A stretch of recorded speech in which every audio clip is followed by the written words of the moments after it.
안녕하세요 여러분, 도키아 맥주키입니다. 오늘은 니오에 대한 팔로우업 분석을 해보도록 하겠습니다. 그럼 시작하겠습니다. 니오는 중국의 전기자동차 회사 중 하나로 지금까지 고점 대비 약 34% 정도 빠졌습니다.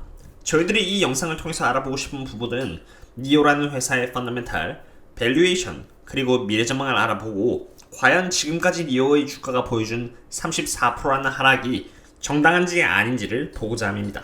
만약 회사가 너무 잘해주고 있음에도 불구하고 주가가 빠졌다면 투자자 입장에서는 니오 주식을 매우 싼 가격에 매집할 수 있는 기회가 되겠지만, 만약 회사가 지금까지 잘 못했고 앞으로도 잘 못할 가능성이 높게 판단된다면 34% 정도의 하락은 시장의 정당한 판단인 것이죠. 가장 먼저 최근 니오의 3분기 출고량과 함께 니오의 퍼포먼스를 한번 알아보도록 하겠습니다.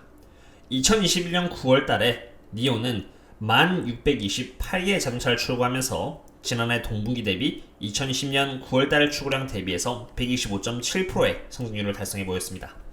2021년 3분기에는 즉 7월, 8월, 9월 총합해서 24,439대의 자동차를 출고함으로써 지난해 동분기 2020년 3분기 대비해서 100.2%의 성장률 또한 보여주었죠. 이처럼 9월 자체적으로 125.7%의 성장률, 그리고 3분기의 성장률인 100.2%라는 둘 다 100% 이상의 성장률은 성장률로서도 매우 훌륭한 성장률입니다. 과거 니오의 주가가 크게 하락했던 이유 중 하나는 물론 중국 정부의 각종 규제로 인한 부분도 크지만 니오가 자체적으로 반도체 공급 부족, 중국의 몇몇 지역과 말레이시아에서 일어나는 코로나 변이 바이러스의 재발에 의한 서플라이 체인 문제들을 원인으로 삼으면서 3분기 출고량 가이던스를 22,500에서 23,500개로 잡았습니다. 참고로 원래 2021년 3분기의 가이던스는 23,000대에서 25,000대였습니다. 제법 줄였다는 것을 볼 수 있죠. 게다가 실제 8월달의 출고량이 이렇게 5,880대에 그치면서 7월달의 출고량이었던 7,931대 대비해서 25.9%나 줄었을 뿐만이 아니라 니오의 경쟁사인 리오토와 샤오펑에 비해서 이렇게 뒤떨어진 실적을 보이기까지 했습니다. 참고로 같은 시기에 리오토는 이렇게 9,433개, 그리고 샤오펑은 7,214의 출고량을 기록하기까지 했습니다. 그런데 웬걸 실제 상자를 열어보니까 24,439대의 출고량을 보여주면서 가이던스를 너무 쉽게도 돌파해 주었고요. 100.2%의 성장률을 보여준 것이죠. 게다가 니오가 처음으로 10,000대 이상의 출고량을 갱신했다는 것 또한 매우 의미가 깊은 부분이라고 생각됩니다. 그럼 이제 니오의 4분기 실적은 과연 어떻게 될까요? 반도체 수급 문제가 점점 원활하게 변하면서 실적은 더 좋아질 것으로 예측이 됩니다. 중국에 있는 포드와 폭스바겐 또한 반도체 수급이 2021년 하반기에는 이렇게 개선될 것이라고 예측이 되고 있으며, TSMC 측에서도 말하기를 반도체 수급 문제는 이제는 괜찮아질 것이다 라고 밝힌 것이죠. TSMC signals global chip crunch may be easing 이라고요. 니오의 출고량이 앞으로 개선될 이유 중 하나는 단지 반도체 수급 문제의 해결만에 있지 않습니다. 니오에 투자하고 계신 주주님들이라면 이미 알고 계시겠지만 니오는 9월 달부터 노르웨이에서 출고를 시작했죠. 니오가 노르웨이를 해외 진출의 첫 번째 타겟으로 삼은 것은 단지 우연이 아닙니다.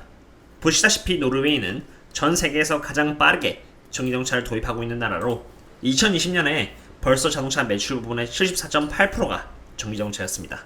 그럼 이제 밸류에이션을 알아보도록 해야겠습니다.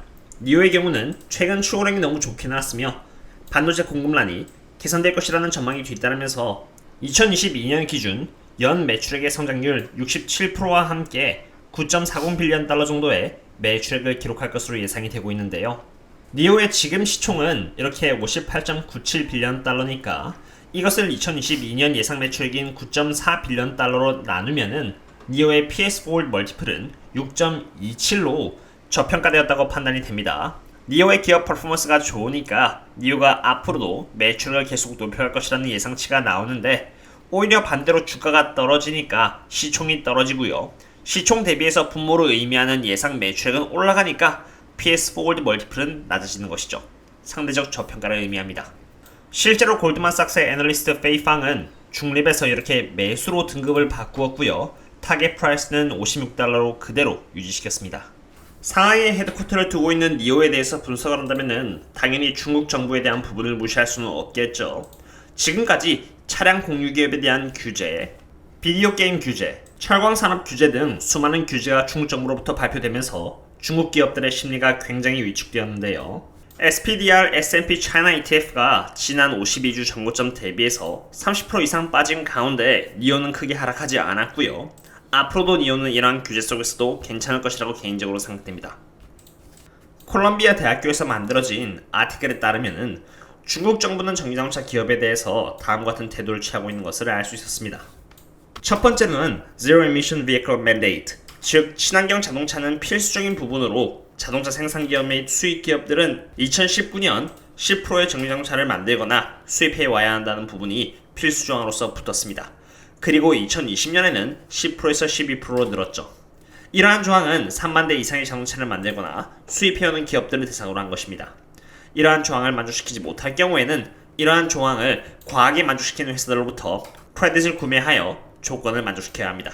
테슬라와 비슷하죠. 두 번째는 중국 정부는 전기자동차를 만드는 기업들에게 지원금을 준다는 것입니다. 최근 이러한 지원금들은 거의 사라지긴 했습니다만 여태까지 적게는 1,500달러에서 많게는 3,600달러까지 지원금을 받을 수 있었습니다. 친환경 자동차 주행거리에 따라서 달라집니다. 세 번째는 세금 감면입니다. 전기자동차에 대한 세금을 감면해줄 뿐만이 아니라 자동차 레지스트레이션 피 또한 50%까지 감면해줍니다.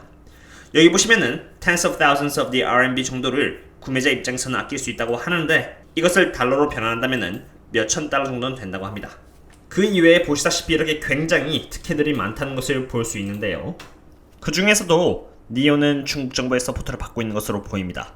지금 보고 계시는 이 그림이 니오의 지분 구조인데요. 여기 보시면은 해페이 지안행 New Energy Vehicle Investment Fund Partnership이 약 4.25% 정도의 지분을 보유하고 있다는 것이 나옵니다. 그리고 보시다시피 허페이는 중국 정부를 대변한다고 볼 수 있겠죠. 참고로 VIE라는 V의 형태로 상장을 했기 때문에 주주로서의 권리는 전혀 내비칠 수 없으며 실제로 니오의 주식을 갖고 있지 않은 것과 다름없다라고 말하는 부분이 있는데 그것은 사실입니다. 다만 중국에 위치하고 있는 기업 입장에서는 이러한 방법 아니면 미국에 상장을 할 수 있는 것도 아니며 이러한 방법은 10년도 넘게 이어져온 방법입니다. 그리고 이러한 형태가 이슈가 된 이유는 주식이 상장 폐지로 이어질 수 있다는 공포감인데요. 그럴 의도가 없다는 것을 중국에서는 밝혔고 미국 또한 상장 철폐를 하려면 중국이 회계 관련 심사에 있어서 협조를 해주지 않아야 하는데 중국 정부는 협조를 해주겠다고 일전에 밝힌 바가 있습니다. 그렇기 때문에 상장 철폐 이슈는 확률이 좀 낮지 않을까 생각됩니다. 그럼 이제 니오의 펀더멘탈을 보도록 하겠습니다. 니오의 매출액은 이렇게 매 분기마다 빠르게 우상향을 하고 있으며 앞으로도 매출액은 훌륭한 성장률을 보여줄 것으로 보여집니다. 2021년 3분기에는 111.78이고요. 2021년 4분기는 70.60, 2022년 1분기는 47%, 다음은 71.61%, 그리고 그 다음은 75.10%로 성장주로서 굉장히 좋은 바람직한 모습을 보여주고 있다고 생각합니다. 매출액에서 원가 비용을 뺐을 때 나오는 매출 총액 또한 이렇게 빠르게 올라가고 있는 상태이고요. 그로스 프로핏의 우상향에 따라서 그로스 마진 또한 빠르게 증가하고 있습니다. 지금은 17.60%로 소프트웨어 기업들보다는 현저히 낮은 것 같지만 전기자동차 산업을 기준으로 본다면 그렇게 낮은 것도 아니며 니오는 굉장히 빠른 속도로 마진율을 높여가고 있다는 것을 이렇게 볼 수 있습니다. 그 어떤 기업들보다도 기울기가 가파릅니다. 다음은 영업이익과 순이익인데 영업이익과 순이익 또한 빠른 속도로 이렇게 높은 적자 상태에서 그게 점점 줄어들고 있다는 것을 이렇게 볼 수 있습니다. 물론 노르웨이 진출을 하는데 많은 투자를 하였기에 여기 Operating Expenses가 꾸준히 오름에 따라서 니오가 가까운 시일 내에 흑자로 턴어라운드 하는 것은 보기 어려울 것이라고 생각됩니다. 그렇지만 투자를 넓혀갈수록 시간의 셈에 따라서 적은 투자금으로 많은 아웃풋을 이끌어낼 수 있을 것이고요. 높아진 매출액 성장률과 함께 흑자 전환은 시간 문제라고 여겨집니다. 니오의 밸런스시트는 어떨까요? 니오는 여기 캐시 앤 캐시 이퀴벌런트로 약 4.6 빌리언 달러, Restricted Cash로는 228 밀리언 달러, 그리고 Short-Term Investment로는 4.5 빌리언 달러를 보유하면서 총 10 빌리언 달러의 현금을 갖고 있습니다. 그러한 상태에서 니오의 전체 liabilities는 5.4 빌리언 달러이기에 재무 상태는 매우 건전하다고 볼 수 있겠죠. 어떠셨나요, 여러분? 오늘은 이렇게 니오에 대한 팔로우업 분석을 해보았습니다. 니오는 그 어느 때보다 좋은 실적을 보여주고 있는 상태이고 펀더멘탈과 미래 전망은 물론 기업의 밸류에이션 또한 앞으로의 성장률을 감안한다면 저평가라고 생각됩니다. 물론 중국에 대한 거부감 그리고 지금까지 겪어왔던 답답함은 중국 주식 투자에 대해서 진절머리가 나게끔 할 수도 있는데요. 그렇게 느껴진다면 굳이 투자할 필요는 없습니다. 여전히 좋고 저렴한 기업들은 많기 때문이죠. 하지만 만약에 니오라는 기업이 본인이 추구해왔던 철학에 어느 정도 맞다고 판단이 되신다면은 부담되지 않을 만큼 투자한다면은 오히려 수익의 기회는 더 많으리라 생각됩니다. 오늘의 분석은 여기까지 하도록 하겠고요. 다음에 또 다른 기업 분석과 함께 찾아뵙도록 하겠습니다. 그럼 다음에 또 만나요. See you later.